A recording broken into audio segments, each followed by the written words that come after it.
दोस्तों नमस्कार। 4 stars of destiny ये वो किताब है जो इन दिनों बहुत ज्यादा विवाद में चल रही है।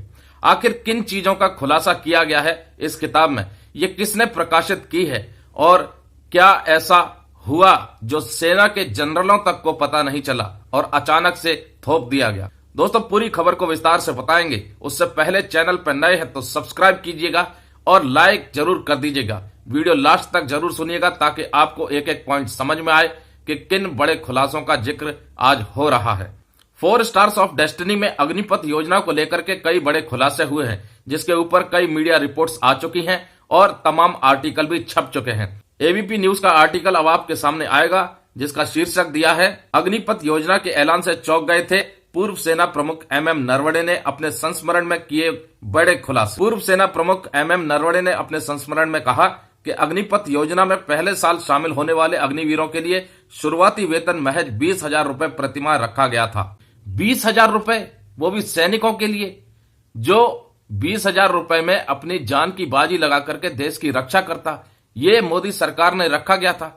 लेकिन क्या वो 20,000 ही था या 20,000 से बढ़ा करके आगे भी किया था, इसके बारे में भी आपको बताएंगे। लेकिन इससे यही पता चलता है कि मोदी सरकार को ऐसे सैनिक चाहिए थे जो 20,000 रुपए में अपनी जान की बाजी तक देने के लिए तैयार हों। पूर्व सेना प्रमुख जनरल एमएम नरवणे ने केंद्र सरकार की अग्निपथ योजना को लेकर के बड़ा खुलासा किया है। उन्होंने अपने संस्मरण 4 स्टार्स ऑफ डेस्टिनी में खुलासा किया है कि थल सेना, नौसेना और वायुसेना में अग्निवीरों की कम अवधि के लिए भर्ती की यह योजना सशस्त्र बलों के लिए चौंकाने वाली थी। पीटीआई की रिपोर्ट्स के मुताबिक पूर्व सेना प्रमुख ने 2020 की शुरुआत में प्रधानमंत्री नरेंद्र मोदी को टूर ऑफ ड्यूटी योजना का प्रस्ताव दिया था।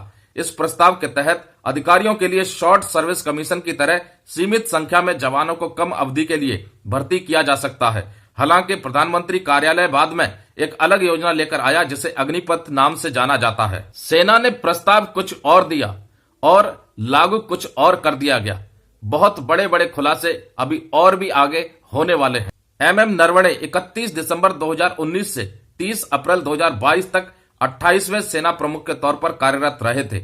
उन्होंने अग्निपथ योजना के जन्म पर विस्तार से बताते हुए कहा कि भर्ती किए जाने वाले 75% अग्निवीरों को बरकरार रखना सेना का प्रारंभिक विचार था। इसके उलट जून 2022 में केंद्र सरकार ने तीनों सैन्य बलों में आयु प्रोफाइल में कमी लाने के उद्देश्य से कर्मियों की शॉर्ट टर्म भर्ती के लिए अग्निपथ भर्ती योजना शुरू की। इसमें 17.5 साल से 21 साल के आयु वर्ग के युवाओं को 4 साल के लिए भर्ती किए जाने का प्रावधान है, जिसमें से 25% को 15 और वर्षों तक सेवा विस्तार देने का प्रावधान है। सेना प्रमुख की तरफ से 75% अग्निवीरों को सेवा विस्तार का प्रस्ताव दिया गया था, लेकिन मोदी सरकार ने उसे कम करके 25% कर दिया। इन अग्निवीरों के वेतन को लेकर के भी पूर्व सेना अध्यक्ष ने कई बड़े और खुलासे किए हैं। पूर्व सेना प्रमुख ने संस्मरण 4 स्टार्स ऑफ डेस्टिनी में यह भी कहा है कि अग्निपथ योजना में पहले साल शामिल होने वाले अग्निवीरों के लिए शुरुआती वेतन महज 20,000 रुपए प्रतिमाह रखा गया था। यह बिल्कुल भी स्वीकार नहीं थी। मोदी सरकार ने 20,000 रुपए रखने का प्रावधान लेके आई थी। 20,000 रुपए में ऐसे सैनिक चाहिए थे मोदी सरकार को जो देश के लिए अपनी जान तक दे दें, जो कि सेना ने बिल्कुल भी स्वीकार नहीं किया था। उन्होंने कहा कि यहां एक प्रशिक्षित सैनिक की बात कर रहे थे जिससे उम्मीद की जाती है कि वो देश के लिए अपनी जान दे देगा। नरवणे ने कहा कि एक सैनिक की दिहाड़ी मजदूर से तुलना नहीं की जा सकती है।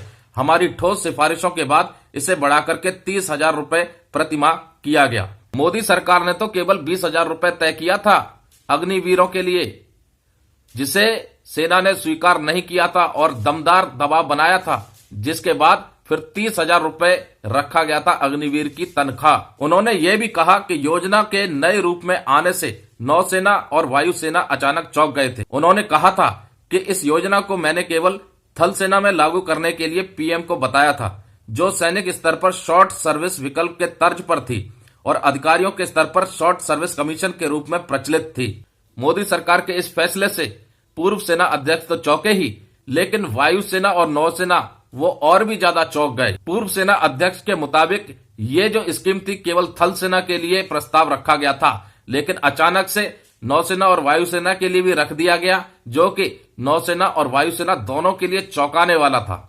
आगे उन्होंने कहा कि पीएम से मुलाकात के कुछ महीनों में इस पर कुछ नहीं हुआ, क्योंकि कोविड-19 महामारी ने सबका ध्यान अपनी ओर खींचा हुआ था। इसी दौरान पूर्वी लद्दाख के गलवान में चीन के साथ झड़प भी हुई। हालांकि पीएमओ इस प्रस्ताव को बड़े दायरे में तीनों सैन्य बलों में लागू करने पर विचार कर रहा था। उन्होंने कहा कि त्रिसेवा का मामला यानी तीनों सेनाओं का मामला बनने के बाद इसकी पूरी जिम्मेदारी सीडीएस जनरल बिपिन रावत पर आ गई थी। उन्होंने कहा कि उन्हें नौसेना और वायुसेना के प्रमुखों को यह समझाने में कुछ समय लगा कि यह प्रस्ताव केवल सेना केंद्रित था और इन्हें इस योजना का हिस्सा बनने के तथ्य के साथ सामंजस्य बिठाने में कुछ समय लगा। एमएम नरवणे ने बड़ा खुलासा करते हुए कहा कि अग्निपथ योजना का पहला मुद्दा इसमें लोगों को बनाए रखने का था। सेना ने महसूस किया कि इसे 75% और 25% के तौर पर होना चाहिए।